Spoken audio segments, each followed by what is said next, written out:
Grandfather's Journey by Alan Say. AR points 0.5, reading level 3.6. Let's just look at the title. What type of grammar do you notice in the title?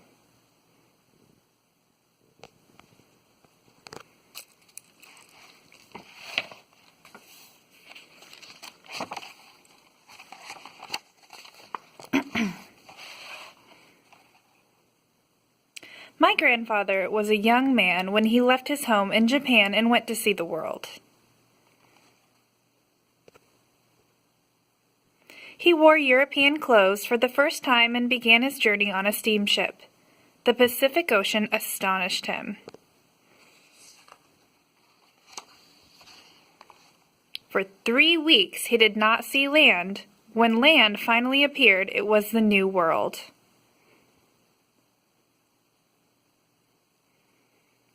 He explored North America by train and riverboat and often walked for days on end.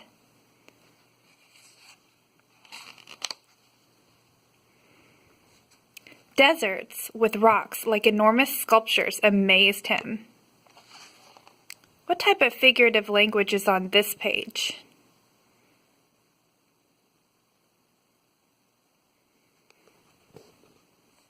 The endless farm fields reminded him of the ocean he had crossed.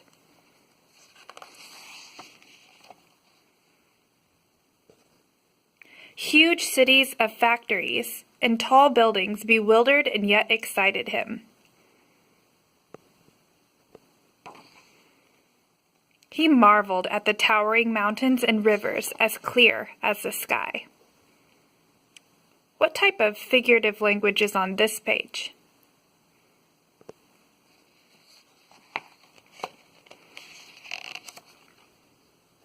He met many people along the way. He shook hands with black men and white men, with yellow men and red men.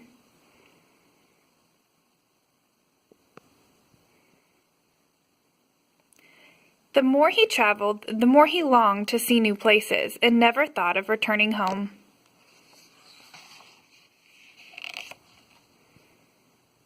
Of all of the places he visited, he liked California best. He loved the strong sunlight there, the Sierra Mountains, the lonely seacoast.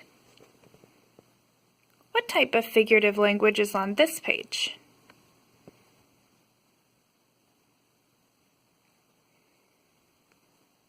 After a time, he returned to his village in Japan to marry his childhood sweetheart.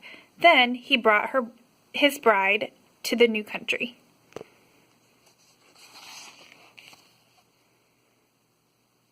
They made their home by the San Francisco Bay and had a baby girl. And as his daughter grew, my grandfather began to think about his own childhood. He thought about his old friends.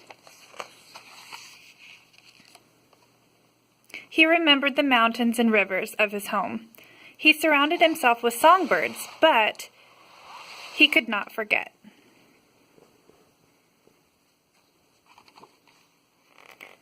Finally, when his daughter was nearly grown, he could wait no more. He took his family and returned to his homeland.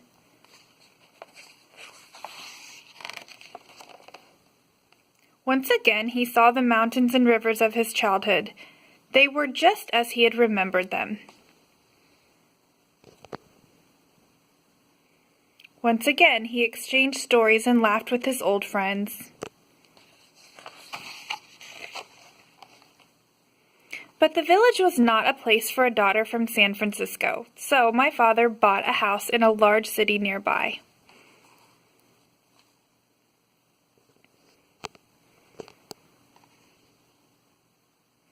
There, the young women fell in love, married, and sometime later I was born. When I was a small boy, my favorite weekend was a visit to my grandfather's house. He told me many stories about California. What do we call the apostrophe in grandfathers? What type of noun is grandfather's?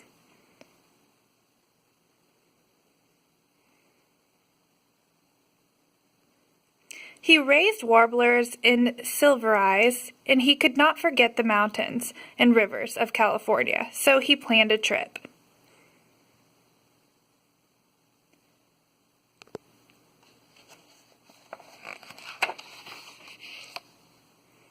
But a war began. Bombs fell from the sky and scattered our lives like leaves in a storm. What type of figurative language is on this page?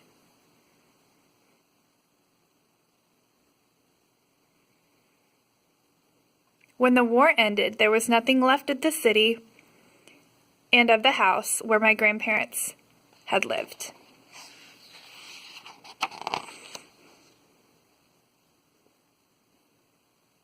So they returned to the village where they had been children, but my grandfather never kept another songbird. The last time I saw him, my grandfather said that he longed to see California one more time. He never did. And when I was nearly grown, I left home and went to see California for myself.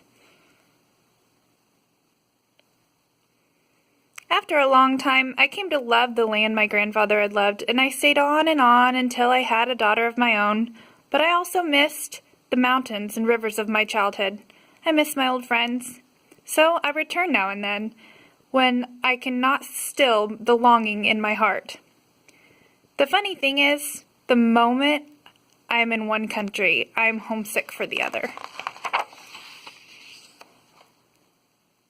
I think I know my grandfather now. I miss him very much.